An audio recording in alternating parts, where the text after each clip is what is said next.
Hello everyone, I am doctor Madhu Goyal, senior consultant obstetrician and gynaecologist और आज हम एक बहुत इंपॉर्टेंट टॉपिक पे बात करेंगे रिकरेंट मिसकैरेज या रिकरेंट अबॉर्शंस या रिकरेंट प्रेगनेंसी लॉसेस। इनफर्टिलिटी के बाद अगर कोई भी चीज़ जो उससे ज़्यादा डेविस्टेटिंग है, इमोशनली टैक्सिंग है, तो वो है रिकरेंट मिसकैरेज। इनफर्टिलिटी में आपको प्रेगनेंसी नहीं होती है, रिकरेंट मिसकैरेजेस में प्रेगनेंसी होती है बट फिर अबॉर्शन हो जाता है। तो ये एक बहुत ही दुखदाई चीज़ है, एक होप बनती है और फिर बिगड़ जाती है।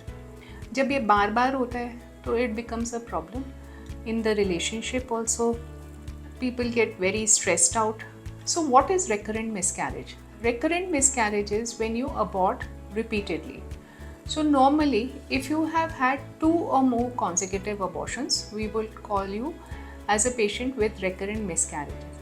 In some of the Western countries, investigations are started if there are 3 or more losses.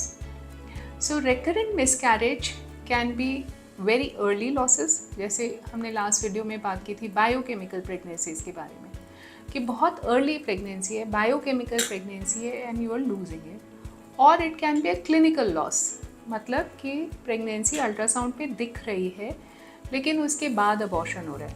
वो हार्ट बीट आने से पहले अबॉर्शन हो सकता है या हार्ट बीट आने के बाद you can lose a pregnancy. और there can be late pregnancy losses, मतलब सेकेंड ट्राइमेस्टर में प्रेगनेंसी लॉस हो रहा है, या फिर इन सब का कॉम्बिनेशन भी हो सकता है। दूसरी तरीका है कि हम रिकरेंट मिसकैरेज को डिफाइन करते हैं प्राइमरी और सेकेंडरी। प्राइमरी का मतलब है कि there is no life pregnancy and there is only abortion. Secondary recurrent pregnancy losses when you've had a baby and then you are having a miscarriage. Now the importance of this classification is it gives us an insight into the cause. This brings us to the very important question on what are the causes of recurrent miscarriage. So while abortions are very common, almost like I said 30% of pregnancies end up in abortion, recurrent miscarriages happen in about 1% of the couple. So the usual causes can be a chromosomal disorder. Chromosome मतलब वो structure होते हैं जो jeans में होते हैं, जो आपकी जेनेटिक मेकअप होता है वो क्रोमोसोम्स के द्वारा होता है। The pregnancy can have either a number problem with the chromosome or what we call aneuploidies. So half of the chromosomes are inherited from the mother and half of the chromosomes are inherited from the father. So there can be an extra chromosome or there can be a missing chromosome. These pregnancies will end up in an abortion. Now, you don't have to blame yourself for chromosomal disorders because most of the time it is not the parents which are carrying chromosomal problems, but the particular egg or the sperm that has fertilized has a chromosomal disorder. Or during the process of fertilization and division, some error occurs in the process causing a bad pregnancy. Now, there can also be an incidence where the parents are carriers, मतलब translocation है. There is a problem with either or both of the parents and there is a repeatedly you are getting pregnancies with translocation disorders. This happens in about 15% of the couples with chromosomally abnormal pregnancies. The second cause can be an autoimmune disorder. That means body में कुछ immune antibodies बन रही हैं against the pregnancy which are not allowing the pregnancy to grow. This is what we call an anti phospholipid syndrome. There may be a problem with the womb. उसमें कोई fibroid हो सकता है, polyp हो सकता है, सेप्टम हो सकता है या एडिशंस हो सकते हैं. इन सब के बारे में हम बात कर चुके हैं अपनी प्रीवियस वीडियोज़ में. So any of these can cause recurrent abortions. The fourth cause can be any endocrinological problem. Thyroid है जो कंट्रोल नहीं है, प्रोलैक्टिन लेवल्स हैं जो ज़रूरत से ज़्यादा हैं, या आपको अनकंट्रोल्ड डायबिटीज़ है. All of these can result in recurrent abortions. It can be lifestyle changes, बहुत ओबेसिटी है, अल्कोहल है, स्मोकिंग है. Any of these can cause recurrent abortions. Now remember it takes two to tango. So there can be a bad sperm which is causing a recurrent abortion.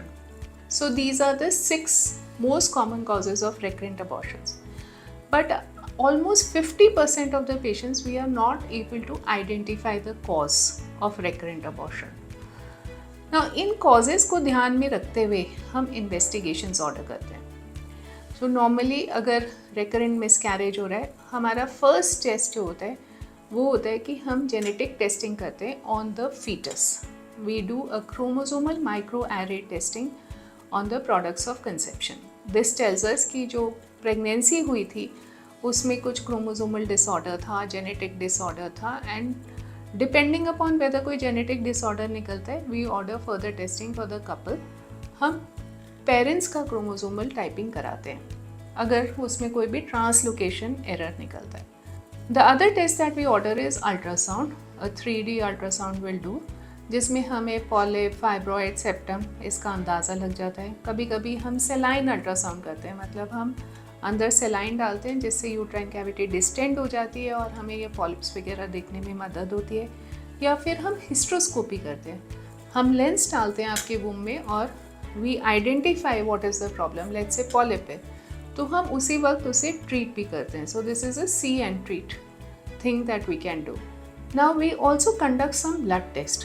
Apart from testing for your thyroid antibodies, your blood sugar levels for diabetes, we also do what we call the APLA test or the anti-phospholipid syndrome test.